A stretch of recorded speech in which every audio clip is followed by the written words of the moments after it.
ضلع اوکاڑا جو انگریزوں کے دور میں ضلع گوگیرا کہلاتا تھا، یہاں تاج برطانیہ کے خلاف 1857 کی جنگ آزادی کا سب سے اہم معرکہ رائے احمد خان کھرل کی قیادت میں لڑا گیا، اور یہ تفصیل اس سلسلے کی پہلی قسط میں بیان کی جا چکی ہے۔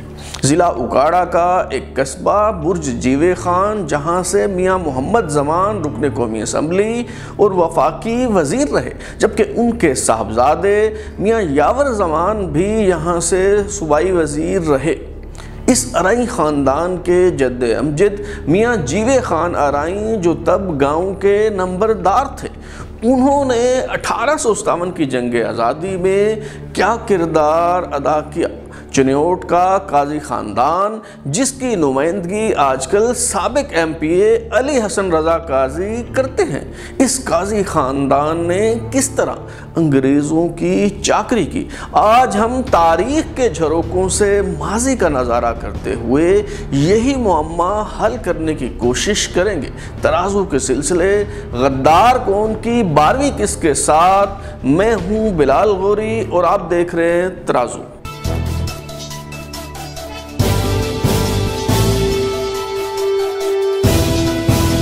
دریائے چناب کنارے آباد چنیوٹ بہت قدیمی اور تاریخی شہر ہے، جسے فروری 2009 میں وزیر اعلیٰ پنجاب میاں شہباز شریف نے ضلع کا درجہ دینے کا اعلان کیا۔ چنیوٹ شہر کا ذکر چندر گپت خاندان سے متعلق تاریخی کتب میں بھی ملتا ہے۔ محکمہ آثار قدیمہ نے تازہ ترین کھدائی کے دوران جو چیزیں یہاں سے نکالی، ان سے گمان ہوتا ہے کہ تاریخ انسانی کی عظیم الشان بدھ مت یونیورسٹی اسی علاقے میں قائم کی گئی۔ سلطان محمد تغلق نے یہاں 1326 میں ایک قلعہ تعمیر کروایا، جس کے آثار آج بھی شکستہ دیواروں کی صورت میں یہاں موجود ہیں۔ مغلوں نے بھی چنیوٹ میں کئی یادگاریں چھوڑی ہیں، جن میں سے ایک چنیوٹ کی بادشاہی مسجد ہے، جو شاہ جہان کے دور میں تعمیر کروائی گئی۔ چنیوٹ کی ایک اور تاریخی عمارت عمر حیات محل بھی طرز تعمیر کا انوکھا نمونہ ہے، اور اس سے ایک نہایت دردناک کہانی وابستہ ہے۔ بتایا جاتا ہے کہ شیخ عمر حیات چنیوٹی، جس نے 1923 میں اس محل کی تعمیر کے لیے انواع و اقسام کے ماہرین کو جمع کیا، اسے اس محل نما گھر میں رہنا نصیب نہ ہوا۔ پسند کی شادی کرنے پر اسے خاندانی دباؤ کا سامنا کرنا پڑا، اور وہ چنیوٹ کو خیر بات کہہ کر کلکتہ جا بسا۔ یہاں شیخ عمر حیات کا بیٹا گلزار پیدا ہوا۔ جب حالات معمول پر آئے تو اس نے واپس چنیوٹ آ کر اس محل کی تعمیر شروع کروائی۔ 1930 میں اس 5 منزلہ محل کی تعمیر کا کام مکمل ہوا، مگر 5 سال بعد ہی شیخ عمر حیات چل بسا۔ شیخ عمر حیات کا بیٹا 17 سال کا تھا تو اس کی ماں نے بہت دھوم دھام سے اس کی شادی کی، مگر سہاگ رات ہی یہ نوجوان کوئلوں کا دھواں کمرے میں جمع ہونے کے باعث مر گیا۔ ماں سے جوان سال بیٹے کی موت کا دکھ برداشت نہ ہوا، اور شیخ عمر حیات کی بیوی بھی اس صدمے سے چل بسی۔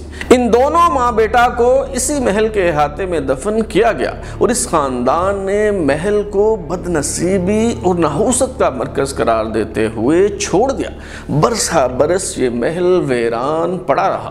قیام پاکستان کے بعد پہلے یہاں یتیم خانہ آباد ہوا، اور پھر اسے لائبریری میں تبدیل کر دیا گیا۔ لاہور کی مشہور زمانہ مسجد وزیر خان، جو مغل بادشاہ شاہ جہان کے عہد میں تعمیر ہوئی، اس کا کریڈٹ چنیوٹ کے ایک حکیم شیخ علم الدین انصاری کو جاتا ہے، جس نے اپنی اہلیت اور قابلیت کی بنیاد پر یہ مقام حاصل کیا۔ مغل بادشاہ جہانگیر کی چہیتی اہلیہ نور جہاں بیمار تھی، اور کوئی حکیم یا طبیب اس بیماری کی تشخیص نہیں کر پا رہا تھا۔ چنیوٹ میں شیخ علم الدین انصاری کی قابلیت کے چرچے عام تھے، لہٰذا ملکہ ہندوستان کا علاج کرنے کے لیے اس چنیوٹی حکیم کی خدمات حاصل کی گئی۔ شیخ علم الدین انصاری کے علاج سے چند ہی روز میں ملکہ نور جہاں صحت یاب ہو گئی، تو اس چنیوٹی حکیم کو اس دور میں 20 لاکھ روپے انعام دیا گیا اور شاہی طبیبوں میں شامل کر لیا گیا۔ جہانگیر کی وفات کے بعد شاہ جہان تخت نشین ہوا تو شیخ علم الدین انصاری کو نواب وزیر خان کا لقب عطا کیا گیا اور پنجاب کا گورنر بنا دیا گیا۔ شیخ علم الدین انصاری المعروف نواب وزیر خان نے لاہور میں بے شمار تاریخی عمارات تعمیر کروائیں، جن میں مسجد وزیر خان، شاہ عالمی میں موجود پری محل، وزیر خان شاہی حمام اور وزیر خان بارادری شامل ہیں۔ اس نے گجرات اور گجرانوالا کے درمیان ایک نیا شہر بھی بسایا جس کا نام وزیر آباد رکھا گیا۔ نواب وزیر خان نے اپنے آبائی شہر چنیوٹ میں بھی کئی تاریخی عمارتیں تعمیر کروائیں۔ چونکہ مغل حکومت کی طرف سے اس خاندان کے افراد کو قاضی کا منصب عطا کیا گیا، اس لیے یہ فیملی قاضی خاندان کے نام سے مشہور ہو گئی۔ موجودہ دور میں قاضی خاندان کی نمائندگی سابق ایم پی اے علی حسن رضا قاضی کرتے ہیں۔ علی حسن رضا قاضی 1990، 1993 اور پھر 2002 میں پنجاب اسمبلی کے رکن منتخب ہوئے۔ 2018 کا الیکشن انہوں نے تحریک انصاف کے امیدوار کی حیثیت سے لڑا، لیکن مولانا منظور احمد چنیوٹی کے صاحبزادے مولانا الیاس چنوٹی جو مسلم لیگ نون کے ٹکٹ پر الیکشن لڑ رہے تھے، ان کے مقابلے میں ہار گئے۔ 1857 کی جنگ آزادی کے وقت چنیوٹ میں سادات گیلانی اور بسن قبیلے نے انگریزوں کے خلاف شدید مزاحمت کی اور ان کی حاکمیت تسلیم کرنے سے انکار کر دیا۔ سابق ایم پی اے سید حسن مرتضیٰ جو جنگ سے متعدد مرتبہ پیپلز پارٹی کے ٹکٹ پر پنجاب اسمبلی کے رکن رہے، ان کا تعلق اسی رجوع خاندان سے ہے جس نے 1857 کی جنگ آزادی کے دوران انگریزوں کے خلاف مزاحمت کی۔ سید حسن مرتضیٰ کے نانا سردار غلام عباس قیام پاکستان سے پہلے ایم ایل اے رہے اور ان کا شمار قائد اعظم کے انتہائی قریبی ساتھیوں میں ہوتا ہے۔ 1857 کی جدوجہد آزادی میں چنیوٹ کے سپوت حضرت مولانا نور احمد نقشبندی اور حضرت مولانا محمد ذاکر نے بھی نہایت قابل فخر کردار ادا کیا۔ 1857 کی جنگ آزادی کے دوران علی حسن رضا قاضی کے پردادا قاضی مولا بخش کے بھائی قاضی قطب الدین خاندان کے سربراہ تھے۔ تراب الحسن سرگانہ کی تصنیف Punjab and the war of independence کے مطابق چنیوٹ ضلع جھنگ کے قاضی قطب الدین نے مزاحمت کچلنے کے لیے انگریز سرکار کا بھرپور ساتھ دیا۔ ڈپٹی کمشنر گوگیرا کی سفارش پر انگریز سرکار نے قاضی قطب الدین کی خدمات کے عوض 12 روپے سالانہ کی پینشن مقرر کی۔ علی حسن رضا قاضی کے پردادا اور ان کے بھائی کو اپنی دھرتی سے غداری اور انگریزوں سے وفاداری کے عوض جاگیر بھی الاٹ کی گئی۔ کرنل ریٹائرڈ عابد حسین کے والد سید راجے شاہ جو جھنگ کے آنریری مجسٹریٹ تھے، ان کے سبکدوش ہونے پر علی حسن رضا قاضی کے پردادا یعنی قاضی قطب الدین کے بھائی قاضی مولا بخش کو جھنگ کا آنریری مجسٹریٹ تعینات کیا گیا۔ علی حسن رضا قاضی کے دادا قاضی غلام علی کے چھوٹے بھائی قاضی غلام مرتضیٰ قیام پاکستان سے پہلے ضلع کونسل جھنگ کے وائس چیئرمین رہے اور قیام پاکستان کے بعد بھی چنیوٹ کا قاضی خاندان سیاست میں نمایاں رہا۔ علی حسن رضا قاضی کے والد قاضی غلام دستگیر تو سیاست میں متحرک نہیں رہے، البتہ ان کے چھوٹے بھائی یعنی علی حسن رضا قاضی کے چچا قاضی غلام شبیر 1965 میں مغربی پاکستان اسمبلی کے رکن منتخب ہوئے۔ علی حسن رضا قاضی 1990 کے عام انتخابات میں بے نظیر بھٹو کے سیاسی اتحاد پی ڈی اے کے پلیٹ فارم سے آئی جی آئی کے امیدوار مولانا منظور احمد چنیوٹی کو ہرا کر پنجاب اسمبلی کے رکن منتخب ہوئے۔ 1993 کے عام انتخابات میں علی حسن رضا قاضی پیپلز پارٹی کے ٹکٹ پر ایک بار پھر مولانا منظور احمد چنیوٹی کو ہرا کر ایم پی اے بنے تو انہیں وزیر اعلیٰ پنجاب کا مشیر بنا دیا گیا۔ 1997 میں علی حسن رضا قاضی نے مولانا منظور احمد چنیوٹی سے شکست کھائی، جبکہ 2002 میں ایک ایک بار پھر وہ مولانا منظور احمد چنیوٹی کو شکست دے کر MPA منتخب ہو گئے۔ 2008 میں علی حسن رضا قاضی مولانا منظور احمد چنیوٹی کے بیٹے مولانا الیاس چنیوٹی سے شکست کھانے کے بعد PTI میں شامل ہو گئے، مگر بلے کے انتخابی نشان پر بھی وہ اپنے روایتی حریف سے مسلسل 2 الیکشن ہار چکے ہیں۔ دریائے ستلج اور دریائے راوی کی آغوش میں بسایا گیا ضلع اکاڑا بھی بہت تاریخی اہمیت کا حامل ہے۔ اکاڑا کی تحصیل دیپال پور کے بارے میں بتایا جاتا ہے کہ اس کی تاریخ 25,000 برس پر محیط ہے۔ ابھیناش چندرا داس کی کتاب رگ ویدک انڈیا کے مطابق دیپال پور کی تاریخ اور تہذیب موہنجو دڑو سے بھی زیادہ پرانی ہے۔ یہاں حویلی بھومن شاہ جیسے تاریخی مقامات ماضی کا خزانہ لیے ہوئے۔ دیپال پور کا قلعہ بھی کئی جنگوں کی تاریخ کا حامل ہے۔ اس دھرتی کے عظیم سپوت میر چاکر رند جو چاکر اعظم رند کے نام سے جانے جاتے ہیں، ان کا مزار بھی اکاڑا میں ہی ہے۔ 1857 کی جنگ آزادی کے وقت گوگیرا صدر مقام ہوا کرتا تھا اور پنجاب میں جدوجہد آزادی کی سب سے بڑی لڑائی اسی مقام پر لڑی گئی۔ رائے احمد خان کھرل 21 ستمبر 1857 کو گھشکوری کے جنگلات میں انگریزوں سے لڑتے ہوئے شہید ہو گئے، مگر مزاحمت کا سلسلہ جاری رہا۔ مجاہدین نے رائے احمد خان کھرل کی موت کا بدلہ ضلع گوگیرا کے ڈپٹی کمشنر لارڈ برکلے کو قتل کر کے لیا۔ ضلع منٹگمری کے گزٹیئر 1898 میں فراہم کی گئی تفصیلات کے مطابق جس دن مزاحمت کاروں نے لارڈ برکلے کو موت کے گھاٹ اتارا، اسی دن تاج برطانیہ کے لیے لڑنے والے 50 سپاہی بھی مزاحمت کاروں کے ہاتھوں مارے گئے۔ اگلے روز کیپٹن ایلفنسٹن اور کیپٹن بلیک تازہ دم دستے لے کر مجاہدین سے لڑنے کے لیے نکلے تو انہیں معلوم ہوا کہ تلمبا، چیچا وطنی، ہڑپا اور دیپال پور سمیت آس پاس کے تمام علاقوں میں مزاحمت زور پکڑ چکی ہے۔ اس نے کمک منگوانے کا فیصلہ کیا۔ گوگیرا ہیڈ کوارٹر سے کرنل پیٹن اپنی پوری انوینٹری اور 3 توپیں لے کر میدان میں آ گیا۔ یہ انگریز فوج 25 ستمبر کو ہڑپا پہنچی تو معلوم ہوا کہ کیپٹن چیمبرلین جو ملتان سے کیولری دستے کے ساتھ پیش قدمی کرتے ہوئے آ رہے تھے، انہیں چیچا وطنی کے قریب مزاحمت کاروں نے گھیر لیا ہے۔ یہ وہی کیپٹن چیمبرلین ہیں جن کے نام پر لاہور کی مشہور کیبرا مارکیٹ کے درمیان سے گزر رہی سڑک آج بھی چیمبرلین روڈ کہلاتی ہے۔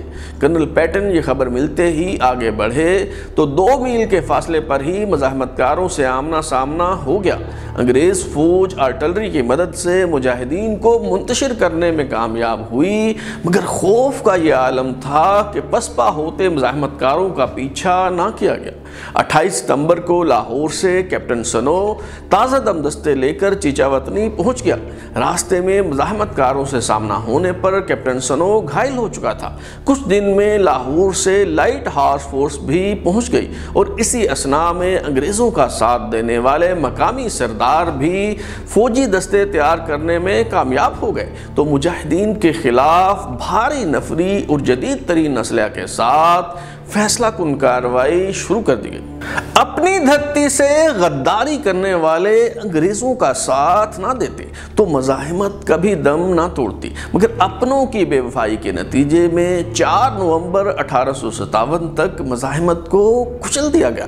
پنجاب بھر میں حالات معمول پر آ گئے، مگر یہاں کے جویا قبیلے نے سرکشی ترک نہ کی۔ ایک انگریز فوجی افسر لیفٹیننٹ نیول جو دریائے ستلج کنارے سفر کر رہا تھا، اسے جویا قبیلے نے قتل کر دیا۔ اس کارروائی کے بعد اکا دکا واقعات پیش آتے رہے، لیکن مقامی جاگیرداروں اور گدی نشینوں کی غداری کے باعث اجتماعی طور پر انگریز سرکار کے خلاف مزاحمت کا سلسلہ ختم ہو گیا۔ اکاڑا میں برج جیوے خان کے نام سے ایک قصبہ ہے جہاں ارائی خاندان آباد ہے اور اب اس خاندان کی نمائندگی سابق MPA اور صوبائی وزیر میاں یاور زمان کرتے ہیں۔ میاں یاور زمان کے دادا خان بہادر میاں چراغ دین کے پردادا میاں جیوے خان ارائیں، جن کے نام پر برج جیوے خان نام کا قصبہ بسایا گیا، وہ اس وقت اس علاقے میں اکبر نامی گاؤں کے نمبردار تھے اور انہوں نے مجاہدین کی مخبری کر کے اور ان کی پیٹھ میں چھرا گھونپ کر انگریزوں کی چاکری کی۔ تراب الحسن سرگانہ کی 1857 کی جنگ آزادی پر لکھے کتاب Punjab and the war of independence کے مطابق برطانوی فوج نے کھرل قبیلے کے گاؤں جھامرا کو نظر آتش کر دیا، جس کے بعد رائے احمد خان کھرل اپنے قبیلے کو انگریزوں کے خلاف لڑنے پر قائل نہ کر سکے تو انہوں نے دریائے راوی کنارے آباد وٹو قبیلے کی مدد حاصل کی۔ 18 ستمبر 1857 کو لارڈ برکلے گھڑ سوار دستے اور پیدل پولیس دستے کے ساتھ کورے شاہ کی طرف روانہ ہوا تاکہ ملتان کا راستہ کھلوا سکے۔ جب وہ اکبر نامی گاؤں میں پہنچا تو اسے معلوم ہوا کہ وٹو قبیلے کے لوگ بہت بڑی تعداد میں جمع ہیں اور وہ رات کو اس گاؤں پر حملہ کرنے کا ارادہ رکھتے ہیں، کیونکہ گاؤں کے نمبردار میاں جیوے خان آرائی کی وفاداریاں انگریز کے ساتھ ہونے کی بنا پر مجاہدین اسے پسند نہیں کرتے۔ لڑائی ختم ہونے کے بعد انگریزوں نے نقصانات کا ازالہ کرنے کے نام پر اپنے وفاداروں کو نوازنے کا سلسلہ شروع کیا تو سب جاگیرداروں اور نمبرداروں نے شہداء کے خون کی بہت اچھی قیمت وصول کی۔ خان بہادر میاں چراغ دین کے والد میاں حسین بخش اور دادا میاں جیوے خان آرائی کو انعام و اکرام سے نوازا گیا اور جاگیریں بھی عطا کی گئی۔ میاں محمد زمان کے پردادا میاں حسین بخش آرائی کو اس علاقے کا ذیلدار بنا دیا گیا۔ میاں یاور زمان کے پردادا میاں چراغ دین کو خان بہادر کا خطاب دیا گیا۔ انگریزوں کی نوازشات کے باعث میاں یاور زمان کا خاندان قیام پاکستان کے بعد بھی مسلسل سیاسی اثر و رسوخ کا حامل رہا۔ خان بہادر میاں چراغ دین کے بھائی میاں نور محمد کے بیٹے میاں عبدالحق قیام پاکستان سے پہلے MLA رہے۔ ان کے نواسے میاں محمد اصغر 2002 میں پنجاب اسمبلی کے ممبر منتخب ہوئے۔ خان بہادر میاں چراغ دین کے دوسرے بھائی میاں نذیر احمد قتل ہو گئے۔ خان بہادر میاں چراغ دین کے بیٹے میاں غلام محمد قیام پاکستان کے بعد مغربی پاکستان اسمبلی کے رکن رہے۔ میاں غلام محمد کے بیٹے میاں محمد زمان 1985، 1990 اور 1993 میں 3 بار قومی اسمبلی کے رکن منتخب ہوئے۔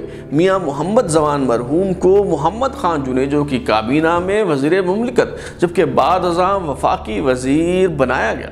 میاں محمد زمان کے بیٹے میاں خاور زمان 2002، 2008، 2013 اور 2018 میں مسلسل 4 مرتبہ پنجاب اسمبلی کے ممبر منتخب ہوئے۔ میاں یاور زمان کو مسلم لیگ کی سابقہ صوبائی حکومت میں اریگیشن کا صوبائی وزیر بھی بنایا گیا۔ غداروں اور وفاداروں کا فرق واضح کرنے کا یہ سلسلہ جاری ہے۔ اگر آپ کے پاس بھی اس حوالے سے مستند معلومات دستیاب ہیں تو ہمارے ساتھ ضرور شیئر کریں۔ غدار کون کی اگلی قسط میں ہم آپ کو بتائیں گے کہ اس خطے کے مزید کن افراد نے انگریزوں کی چاکری کی اور کس طرح اپنی دھرتی سے غداری کر کے شہداء کے خون کا سودا کیا۔ اگر آپ اپنی رائے دینا چاہتے ہیں یا پھر کوئی تجویز تو ہمارا واٹس ایپ نمبر 033284105337 دستیاب ہے۔ اپنا فیڈ بیک دیں، لائک کریں، سبسکرائب کرنے کے بعد بیل آئیکن یعنی گھنٹی دبائیں اور دیکھتے رہیں ہمارا چینل ترازو۔